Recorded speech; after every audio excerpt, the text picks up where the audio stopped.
विकास हमरा प्यार के तो भूला जा। ये हमारा अंतिम मुलाकात बा, काहे कि हमार शादी होके जाता। कीजे अरमान, कीजे अरमान,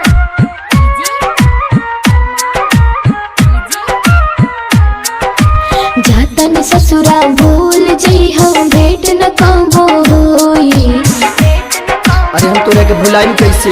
जाता न ससुरा भूल जई हम भेंट न कबो होई। मर जाई ई दीवाना बाकी चैन से न सोई। मर जाई ई दीवाना बाकी चैन से न सोई।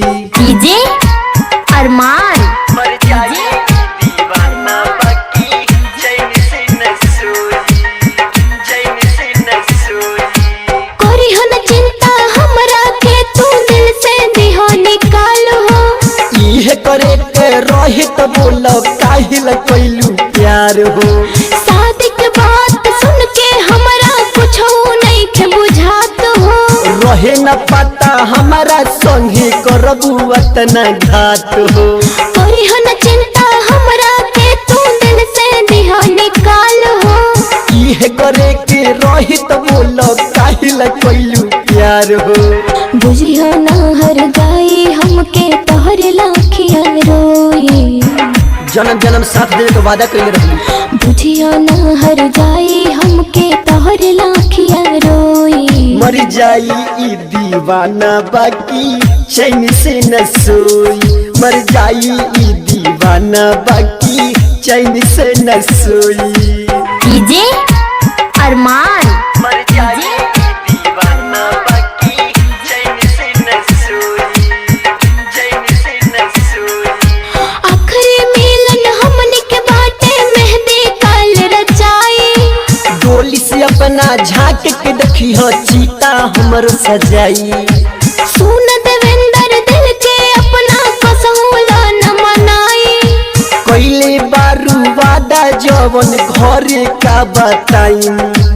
आखिरी मिलन हमने के बाटे मेहंदी काल रचाई। डोली से अपना झांक के देखी हो चीता हमर सजाई। सुन विकास करी हनास रही अनुष्का के खोई। अनुष्का ई तू का कहत तहरा के भूला ना पाई। सुन विकास करी हनास रही अनुष्का के खोई। मर जाई ई दीवाना बाकी चैन से न सोई। मर जाई ई दीवाना बाकी चैन से न सोई। जाता न ससुरा भूल जई हम भेंट न कबो होई।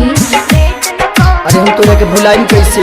जाता न ससुरा भूल जई हम भेंट न कबो होई। मर जाई ई दीवाना बाकी चैन से न सोई। मर जाई ई दीवाना बाकी चैन से न सोई।